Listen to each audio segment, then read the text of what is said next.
Good morning everyone, আসসালামু আলাইকুম। আপনারা জানেন যে সম্প্রতি আইএফএসসি ব্যাংকের একটি নিয়োগ বিজ্ঞপ্তি প্রকাশিত হয়েছে।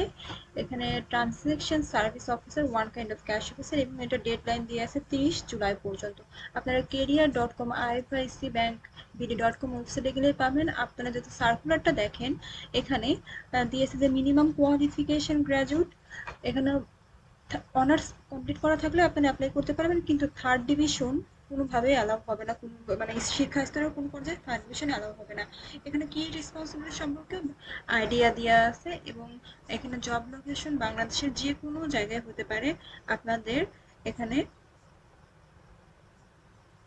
প্রথমত দেখতে হবে আপনাদের যে স্যালারিটা সেটা থাকবে ৩৬,৭০০, এবং আপনারা যখন ট্রেনিং করার পরে আপনারা যখন অ্যাসিস্ট্যান্ট অফিসার পদে প্রমোশন পাবেন তখন আপনাদের স্যালারি হবে ৪৬,২০০, এবং ডেট ৩০ জুলাই ২০২৫ পর্যন্ত অ্যাপ্লাই করতে পারবেন, শেষ তারিখ। এখন দেখব কিভাবে আপনারা অ্যাপ্লাই করবেন।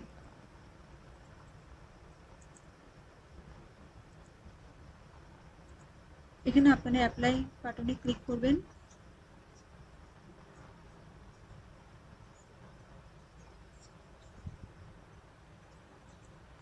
এখানে দেখতে পাচ্ছেন এই ইন্টারফেসে আপনাদের personal information, academic qualification, professional qualification, job experience, other information, then reference information, then আপনি সাবমিট করতে পারবেন। এখানে আপনার সার্টিফিকেট অনুযায়ী আপনার যে ফুল নেম আছে সেটা দিবেন, তারপরে ফাদার্স নেম, আপনার জন্মসাল, অবশ্যই বাংলাদেশি। এখন রিলিজিং, কার কি ধর্ম এখানে সিলেক্ট করবেন, এবং একটা ভ্যালিড মোবাইল নাম্বার দিবেন এবং একটা ভ্যালিড ইমেল দেবেন। কেননা ভ্যালিড কন্ট্যাক্ট নাম্বারে এবং ইমেল নাম্বারে আপনার কনফার্মেশন মেইল বা কি এসএমএস গুলো আপনার কন্ট্যাক্ট নাম্বারে আসবে। দেন মাদার্স নেম, ম্যারিটাল স্ট্যাটাস, আমি সাপোজ এখানে সিঙ্গেল দিলাম, জেন্ডার আমি ফিমেল দিলাম। আপনার ন্যাশনাল আইডি কার্ড থাকলে ন্যাশনাল আইডি কার্ডের নাম্বার দেবেন, ব্লাড গ্রুপ যেটা থাকবে সেটা দিতে পারবেন, কিন্তু অবশ্যই খেয়াল রাখবেন যেগুলোতে স্টার মার্ক করা আছে অবশ্যই এগুলা ফিল আপ করবেন। দেন অ্যাটাচড ফটো, যেটা 50 KB হবে, আপনি 300x300 যে পিকগুলো আছে সেগুলো আপলোড করতে পারবেন। প্রেজেন্ট অ্যাড্রেস, পারমানেন্ট অ্যাড্রেস দেবেন এবং হোম ডিস্ট্রিক্ট সিলেক্ট করে দিবেন। এখানে আপনার এগুলো একাডেমিক কোয়ালিফিকেশন আপনি এসএসসি সিলেক্ট করবেন।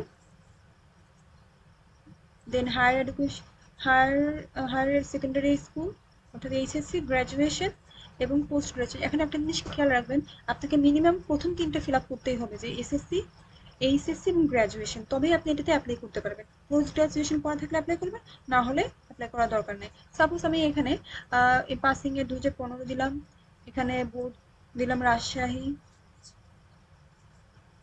এবং রেজাল্ট আউট অফ সিজিপিএ দিয়ে দিই। কেননা জিপিএ 5 এর মধ্যে যারা কমার্শিয়াল পাস করছে তাদের জিপিএ 5 এর মধ্যে কাউন্ট করা হচ্ছে। আমি এখানে জিপিএ 5 আউট অফ 5 দিলাম,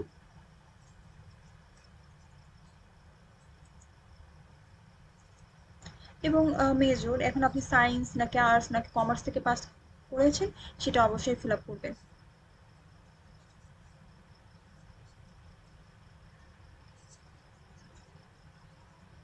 তারপরে হায়ার সেকেন্ডারি স্কুল, এটা এইচএসসি, অথবা যার হায়ার সেকেন্ডারি স্কুলের ইকুইভ্যালেন্ট যেটা আছে আপনি সেটা দিয়ে অ্যাপ্লাই করবেন। শুধু যে এইচএসসি যারা আছে তারা যারা দাখিল থেকে ডিপ্লোমা থেকে উঠছে তারাও দিতে পারবে।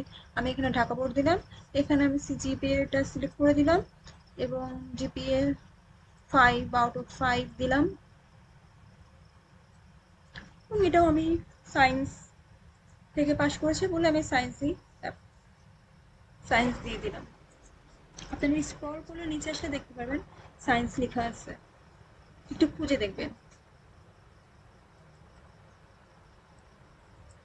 দেন গ্র্যাজুয়েশন, এখানে আপনার অনার্সটা কি, মানে আপনার এটা বিএসসি পাস নাকি বিএসসি অনার্স বা বিএসসি এগ্রিকালচারাল, এটা অবশ্যই খেয়াল রাখবেন, নাকি বিকম, বিবিএ, যেটাই হোক সেটা আপনি ফিল আপ করবেন সার্টিফিকেট অনুযায়ী।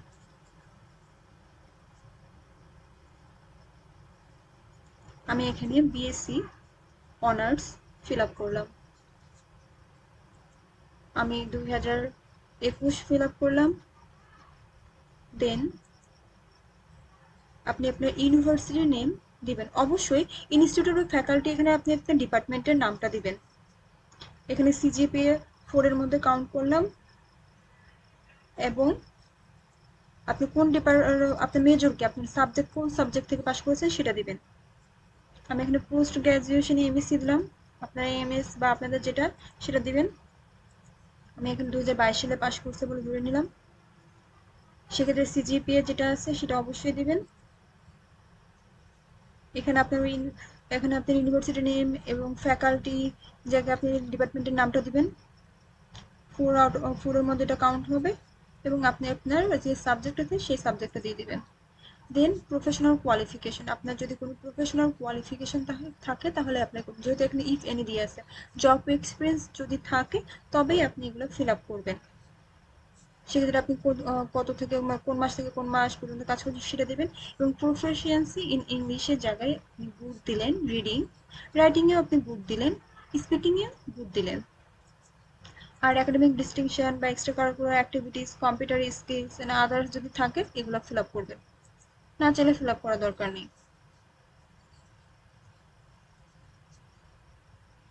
এবং রেফারেন্স, এখানে দুটো রেফারেন্স দিতে হবে, একটা দিলে হবে না, কারণ এগুলোর সামনে রেড স্টার দিয়ে আছে, অবশ্যই দুইটা রেফারেন্স দিবেন। দেন টিকমার্ক দিয়ে আপনি সাবমিট বাটনে ক্লিক করবেন। তারপর আপনি একটা ট্র্যাকিং পাসওয়ার্ড নাম্বার পাবেন, যেটা আপনার ইমেল অ্যাড্রেসেও চলে যাবে। আপনি ট্র্যাকিং এবং পাসওয়ার্ড দিয়ে আপনার আইডিতে লগ ইন করবেন।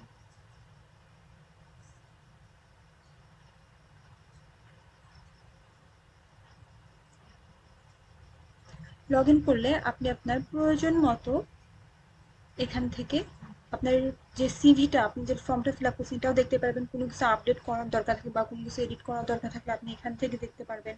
এবং যখন অ্যাডমিট কার্ড ডাউনলোড করার নোটিশ আসবে আপনি অ্যাডমিট কার্ডটা ডাউনলোড করবেন। এবং অবশ্যই 30 জুলাই এর মধ্যে এই ফর্মটা ফিল আপ করবেন বা অ্যাপ্লাই করবেন।